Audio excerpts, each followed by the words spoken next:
你们有没有感觉这2天温差特别大，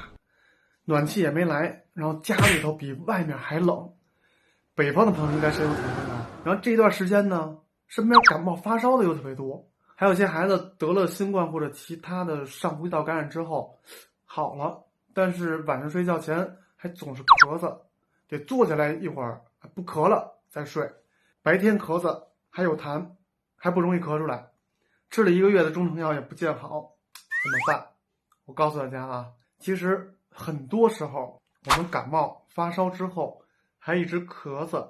并不是因为你的病没好，而是因为这个叫感染后咳嗽。你想啊，感染之后身体的免疫细胞和病菌一定会激烈的对战吧，那战场上就一定会硝烟四起，一片狼藉啊。所以呼吸道局部也一定会有炎症反应，血管扩张，然后促进身体分泌粘液来清除细菌、病毒和免疫细胞的尸体。所以咳嗽是帮助我们打扫战场的过程，但有的时候这个清扫战场的过程只靠我们自己也不行，因为战争太惨烈，需要战后清扫的东西太多了，所以大部分情况下还是需要用上一些止咳化痰的药的。那讲到这儿，其实很多人还不知道，除了那些所谓的止咳化痰药之外，还有一种办法叫雾化吸入治疗。首先，雾化的安全性很高，它是不进入咱们血液的，直接作用于肺部，那就适合于很多年龄段的儿童。那同时也是治疗儿童慢性咳嗽的主要手段之一。其次，雾化还可以更快速的缓解呼吸道的症状。药物它可以经过雾化器变成很细小的那种颗粒，通过雾化吸入进去。所以孩子咳嗽痰多想快速缓解的话，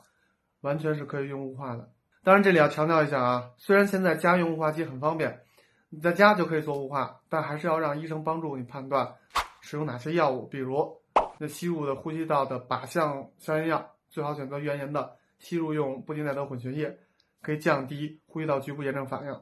那再比如儿童，他可能更适合用乙酰半胱氨酸等等这些粘液溶解剂去化痰，这些药物的效果都是经过长期临床验证的，自己就不要乱用药了。然后如果是居家雾化的话，要选择混血液本身颗粒更细腻的那种，家用选择那个3微米以下的雾化器，才能尽可能的作用到下呼吸道。当然能调节雾化颗粒大小的更好，因为这样可以应对各种呼吸道问题，一台雾化机就能搞定。总之，遇到这种感染后的咳嗽，一定不要焦虑，更不要轻视，要相信自己的身体是有修复能力的，也要相信正确使用药物的治疗效果，坚持一段时间，帮着气道去打扫战场，等气道黏膜自己修复完了，自然也就不咳嗽了。健康需要新手术，关注舒科，少走弯路。